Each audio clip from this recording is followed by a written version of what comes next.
Hello everyone, देखिए अब question number third. देखो इसमें क्या कहता है, an unpolarized beam of light is incident on a group of four polarizing sheets. मतलब क्या है ये, देखो यहाँ पर ये अनपोलराइज्ड लाइट है मान इस तरीके से, ठीक है।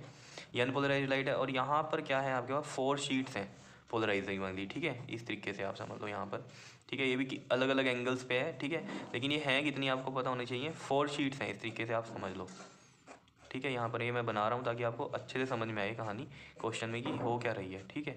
इस तरीके से ये चार पोलराइजर है, फर्स्ट ये हो गया, सेकंड ये हो गया, थर्ड ये हो गया और फोर्थ ये हो गया आपके पास, ठीक है। अब पढ़ो आगे क्या कह रहा है। Sheets which are arranged in such a way that the characteristic direction of each polarizing sheet makes an angle of 30 degree with that of the preceding sheet। मतलब क्या है, ये वाली जो शीट है इसके साथ कितने एंगल पे है, 30 डिग्री के एंगल पे है। अगली भी इसके साथ कितने एंगल पे है, 30 डिग्री के, मतलब प्रीसीडिंग बोला हुआ है ना, ये वाली इसके साथ और ये वाली इसके साथ। अगर ये देख रहे हो आप, ये क्वेश्चन बिल्कुल सेम वैसा सा ही बनता जा रहा है जैसा हमने जब हमने लॉ ऑफ मल्लस पढ़ा था, उसके अंदर मैंने आपको एग्जाम्पल समझाया था, एक वैसा ही है कुछ, ठीक है। तो देखो जरा, अब यहाँ पर वो क्या बोलता है आपको, what fraction of incident unpolarised light is transmitted. क्या फ्रैक्शन अनपोलराइज्ड लाइट की ट्रांसमिट हुई। जैसे मान लो, यहाँ पर मान लो आप ये चीज़ कि ये जो है आपके पास, यहाँ से जो लाइट आई है वो कितनी आई है आपके पास, I1, ठीक है। और यहाँ पर कितनी गई है ये I2, यहाँ पर जो गई वो I3 और यहाँ पर जो गई ये I4 और यहाँ पर जो आई है वो I5, ठीक है। तो मतलब ये फ्रैक्शन पूछ रहा है। फ्रैक्शन कैसे, मतलब ये वाली जो लाइट आई है यहाँ पर ये, और इसकी फ्रैक्शन किसके साथ, अनपोलराइज्ड लाइट के साथ। अनपोलराइज्ड लाइट I1 है, I5/I1 बोल रहा है वो, ठीक है। तो देखो बड़ी सिंपल सी कहानी है इसमें। देखो सॉल्यूशन में अगर आप देखें, जो लॉ ऑफ मल्लस है वो कहता है I = I not cos square theta.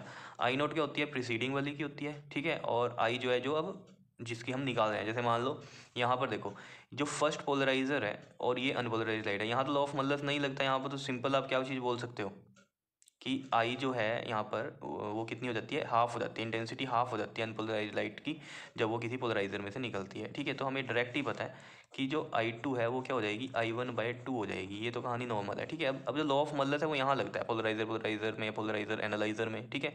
तो पोलराइजर और पोलराइजर में देखो, अब जरा जो I2 है वो मुझे पता चल गई I1/2 है। अब इसको 30 डिग्री पे इसके साथ रोटेट किया है, तो यहाँ पर देखो जरा, आई नॉट जो होगा हमारा यहाँ पर वो क्या हो जाएगा। देखो अगर ये वाला है आपके पास पोलराइजर, ठीक है ना, तो प्रीवियस वाली ये है I2, तो आई नॉट हो जाएगा I2 और जो निकालनी है हमें वो क्या हो जाएगी, I3 हो जाएगी। समझ लो इतनी बात। तो ये कोस स्क्वेयर और थीटा कितना है, 30 डिग्री है आपके पास, ठीक है। अब कोस 30 जो होता है वो कितना होता है आपके पास, आपको पता ही है, √3/2 होता है, ठीक है। तो यहाँ से देखो जरा, I2 की जो वैल्यू है वो कितनी है, I1/2 है, and cos square 30 that is √3/2 का स्क्वेयर हो जाएगा। तो ये कितनी आएगी वैल्यू, देखो I1 √3 का स्क्वेयर 3 ही रह जाएगा, ये 2, और ये कितनी रह जाएगी, 2 का स्क्वेयर ये 4। तो कितना आ जाएगा ये आपके पास, 3I1 एंड 4 2 8, ये बनेगा आपके पास। क्या इतनी बात क्लियर है या नहीं है बताओ। ये I3 की वैल्यू आ रही है यहाँ पर, क्लियर है, ठीक है जी। समझ में आई कहानी। अब नेक्स्ट पे चलो, ये वाला है। अब देखो फर्स्ट पोलराइजर से तो हो गई थी ये I2 कितनी आ गई थी, I1/2 आ गई थी, ठीक है ना, ये यहाँ से। अब ये सेकंड वाले से ये आ गई हमारे पास, ठीक है। अब थर्ड वाले से देखते हैं जरा, देखो यहाँ पर कर देता हूँ, I = I not cos square theta formula होता है। अब यहाँ आई क्या है, अब हमारा जो सा पोलराइजर है वो कौन सा है, थर्ड है। थर्ड से देखो जरा, आई कितना हो गया, I4, आई नॉट हो गया हमारा I3, और ये कोस स्क्वेयर 30 डिग्री आ गया, ठीक है। तो I3 की वैल्यू यहाँ से देख लो कितनी है, 3I1/8, और कोस 30 कितना हो जाएगा आपके पास, √3/2 और इसका स्क्वेयर। तो देखो 3/8 ऑफ I1, √3 का स्क्वेयर 3 हो गया, एंड 2 का स्क्वेयर 4 हो जाएगा आपके पास, ठीक है। तो ये कितना आएगा आंसर, देखो 3 3 9 I1 एंड 8 4 32, ये बना आपके पास। क्या इतनी बात समझ में आ रही है या नहीं, 9I1 अपॉन में 8 4 32, क्लियर। तो ये आ गया I4। क्या इतनी बात क्लियर है या नहीं है बताओ।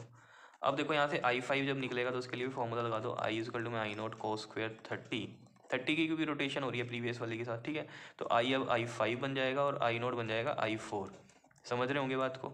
तो I4 कितना आ गया आपके पास, 9/32 ऑफ I1 कोस 30 अगेन √3/2 का स्क्वेयर आपके पास, ठीक। अब देखो यहाँ से I5 = में देखो 9I1 अपॉन में 32 √3 का स्क्वेयर 3 और 2 का स्क्वेयर 4। तो 3 9 27 I1 अपॉन में 4 2 8 4 3 12, ये आ गया आपके पास 27 अपॉन में 128 I5। ये आ गया, ठीक है। अब फ्रैक्शन बनानी है तो देखो I5 और ये I1 इधर ले जाओ, अनपोलराइज लाइट के साथ ही बनानी थी फ्रैक्शन, ठीक है ना, क्योंकि फाइनल पोलराइज लाइट ये है, ठीक है ना, और अनपोलराइज लाइट ये है, ठीक है। तो ये देखो कितनी आ गई आपके पास, 27/128 की फ्रैक्शन आ गई आपके पास, इसका आंसर होगा। कितनी बात समझ में आई है, ठीक है। तो बहुत ईजी था क्वेश्चन, ठीक है, तो खुद भी ट्राई करो, आपको ये ईजी खुद ही लगने शुरू हो जाएंगे, ठीक है। ओके जी, थैंक यू।